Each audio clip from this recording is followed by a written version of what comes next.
অর্থের অভাবে উন্নত চিকিৎসা সেবা থেকে বঞ্চিত পাহাড়ের কৃতি সন্তান বাংলাদেশের জাতীয় নারী ফুটবল দলের গোল্ডেন গার্ল ঋতুপর্ণা চাকমার মা ভুজপতি চাকমা।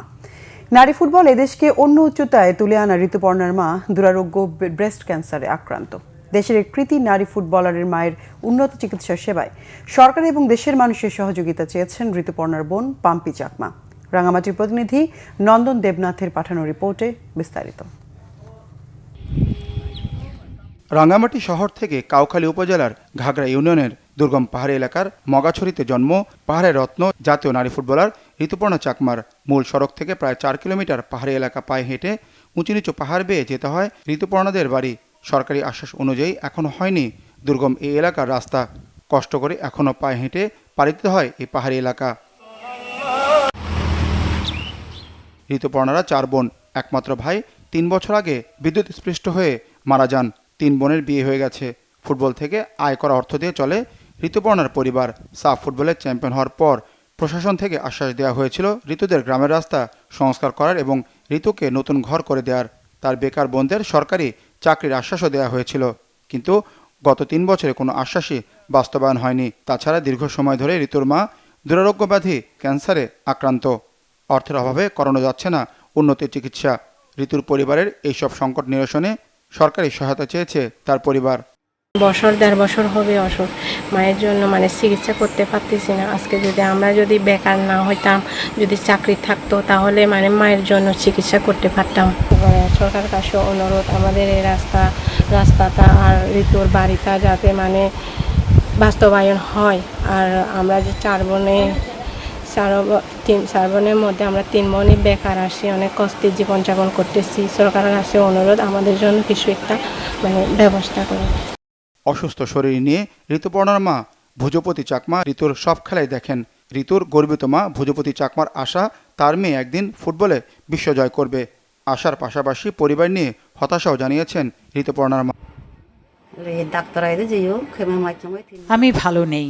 ডাক্তারের কাছে গিয়ে কেমোথেরাপি দিয়েছি 3টা, তবুও ভালো হচ্ছে না। কি অসুখ হয়েছে বলতে পারছি না। আমার মেয়ে ঋতুপর্ণার ঘর তৈরি করে দেওয়ার যে আশ্বাস, তা এখনো বাস্তবায়ন হয়নি। প্রশাসন এসেছে, দেখেছে, মাপঝোঁক নিয়েছে, কিন্তু এখনো কিছুই করেনি। আমার মেয়ে ও 2 মেয়ের স্বামীকে চাকরি দেওয়ার ব্যবস্থা করে দিক, প্রশাসনের প্রতি এই অনুরোধ করছি। পাহাড়ের প্রত্যন্ত এলাকা থেকে ঋতুপর্ণা চাকমা, মনিকা চাকমা, আনাই মোহিনী, আনু মোহিনী, রূপনা চাকমা সহ এমন খেলোয়াড়রা যার হাত ধরে উঠে এসেছেন তিনি রাঙামাটির মঘাছড়ি সরকারি প্রাথমিক বিদ্যালয়ের সাবেক প্রধান শিক্ষক বীরসেন চাকমা। তিনিও চান ঋতুপর্ণা চাকমার মার সুচিকিৎসা সহ তাদের সব সংকট নিরসনে এগিয়ে আসুক সরকার। তাছাড়া পাহাড়ে ছড়িয়ে থাকা আরও মেধাবী খেলোয়াড় তৈরিতে সরকারি উদ্যোগের প্রয়োজনীয়তার কথাও বলেন তিনি। বাড়িঘর করে দেওয়ার কথা থাকলেও বা আশ্বাস দিলেও এখনো পর্যন্ত কোনো বাড়িঘরের আলামত বা নতুন বাড়ির আলামত আমি দেখছি না। আজকে ঋতু আমাদের দেশের জন্য কি দিচ্ছে, আমরা তার থেকে কি পাচ্ছি। আর সেই ঋতুর গর্ভধারিণীর মা যেই অবস্থায় আছে এখন, এই কোনোরকম শোয়ার থেকে উঠতে পারতেছে না বা কথা বলার পর্যন্ত অক্ষম যে অবস্থানে আছে, আমি মনে করি এখন ঘর বাড়ির তার ঘরের তার মাকে রক্ষা করা, তার মাকে সুস্থ করে তোলা জরুরি মনে করি।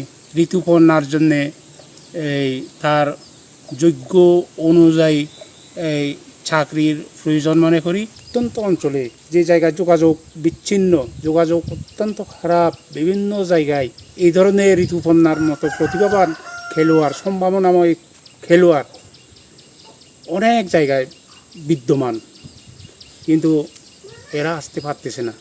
একমাত্র পরিবেশগত কারণে, সৌজন্যতার অভাব। ঋতুপর্ণার মতো খেলোয়াড় গড়ে তুলতে হলে খেলার পরিবেশ উন্নত করতে হবে। সরকারিভাবে পদক্ষেপ বা ক্রীড়া সংশ্লিষ্ট প্রতিষ্ঠান ব্যক্তিদের পদক্ষেপ নিলে বোধহয় ভালো হতো। সাফ জয়ী ঋতুপর্ণার মায়ের সুচিকিৎসা, রাস্তা ও ঘর নির্মাণ সহ সব ধরনের প্রস্তুতি চলমান আছে জানিয়েছেন অতিরিক্ত জেলা প্রশাসক মোহাম্মদ রুহুল আমিন। সাবজেই আমাদের নারী ফুটবলার যারা আছেন তাদের সকল বিষয়ই জেলা প্রশাসন অত্যন্ত আন্তরিক। আপনারা জানেন যে আমরা ঋতুপর্ণার জন্য একটা ঘর করে দেওয়ার জন্য আমরা 12 শতক খায়ের জমি একটা বন্দোবস্ত প্রস্তাব প্রক্রিয়াধীন রয়েছে। এর পাশাপাশি তার জন্য খায়ের জমি বন্দোবস্ত প্রস্তাবের পাশাপাশি আমরা চেষ্টা করছি তাকে ঘর নির্মাণের জন্য আর্থিক বরাদ্দ দেওয়ার। তার সাথে আমরা যোগাযোগ করে স্থানীয়ভাবে তাকে সহায়তা করার যতটুকু সুযোগ আছে জেলা প্রশাসন সেই উদ্যোগ গ্রহণ করবে। ঋতুর মায়ের বিষয়টা আসলে ঋতু আমাদের কখনো অবহিত করেনি। উনি দেশে আসলে ওনার সাথে আমরাই যোগাযোগ করব। আমরা যোগাযোগ করে ওনার কাছ থেকে চেষ্টা করব একটা আবেদন নিয়ে সরকারের যথাযথ কর্তৃপক্ষকে অবহিত করে দ্রুততার সাথে সরকারি সহায়তা সেবা সেটা নিশ্চিত করার জন্য। সম্প্রতি এশিয়ান কাপ বাছাইয়ে ঋতুপর্ণার জোড়া গোলেই শক্তিশালী মিয়ানমারকে হারিয়ে প্রথমবার এশিয়ান ফুটবলের চূড়ান্ত পর্বে খেলা নিশ্চিত করেছে লাল সবুজের বাংলাদেশ। দক্ষিণ এশিয়ার সেরা নারী ফুটবলার ঋতুপর্ণার জীবন দারিদ্রতার কষাঘাত থেকে মুক্ত হবে এমনটাই প্রত্যাশা সবার। Manik Mahmud, Bangla vision, sports desk.